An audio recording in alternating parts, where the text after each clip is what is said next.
आप देख रहे हैं सिटीजन वाइज, जहां हर खबर आपकी आवाज बनती है। जी हां, मैं हूं शब और आज हम आपके लिए लाए हैं सबसे ताजा, सबसे सच्ची और सबसे महत्वपूर्ण खबरें सीधे आपके शहर और देश से। तो बने रहिए हमारे साथ, क्योंकि यहाँ हर खबर है आपकी समझ के लिए और हर सवाल का जवाब है साफ साफ। तो चलिए शुरू करते हैं आज की ताजा खबरें। अमेरिका और ईरान के बीच बढ़ता तनाव अब एक ऐसा मोड़ पर पहुंच चुका है जहां से हालात किसी भी दिशा में जा सकते हैं। या तो कूटनीति के जरिए समाधान निकलेगा या फिर टकराव और गहराएगा। इस बार विवाद का केंद्र है परमाणु हथियारों का मुद्दा, जिसने पूरी दुनिया की चिंता बढ़ा दी है।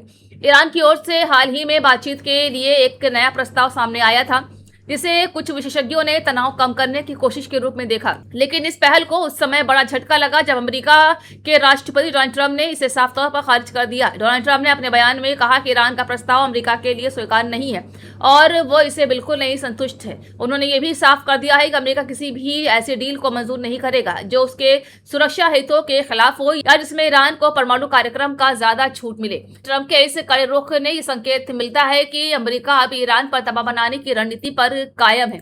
दरअसल अमेरिका की सबसे बड़ी चिंता ईरान का परमाणु कार्यक्रम है। अमेरिका का आरोप है कि ईरान परमाणु हथियार बनाने की दिशा में आगे बढ़ रहा है, जबकि ईरान लगातार इन आरोपों से इनकार करता रहा है। ईरान का कहना है कि उसका परमाणु कार्यक्रम पूरी तरह शांतिपूर्ण उद्देश्यों जैसे ऊर्जा उत्पादन और वैज्ञानिक अनुसंधान के लिए है, लेकिन दोनों देशों के बीच भरोसे की कमी इतनी ज्यादा है कि किसी भी दावे पर आसानी से विश्वास नहीं किया जा रहा है। हालात इसलिए भी ज्यादा गंभीर हो गए हैं क्योंकि हाल के महीनों में दोनों देशों के बीच बयानबाजी काफी तेज हो गई है।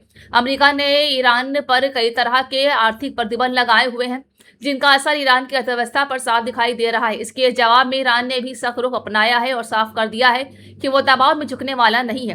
विशेषज्ञों का मानना है कि मौजूदा स्थिति डेडलॉक की तरह बन चुकी है, जहां ना तो अमेरिका अपनी शर्तों से पीछे हटना चाहता है और न ही ईरान झुकने को तैयार है। यही वजह है कि बातचीत के बावजूद दोनों कोई ठोस नतीजे पर नहीं आ पा रहे हैं। इस पूरे घटनाक्रम का असर सिर्फ अमेरिका और ईरान तक सीमित नहीं रहा। मणिपुर पहले से ही एक संवेदनशील क्षेत्र है और अगर यहाँ किसी बड़े संघर्ष की शुरुआत होती है तो इसका असर वैश्विक स्तर पर महसूस किया जाएगा।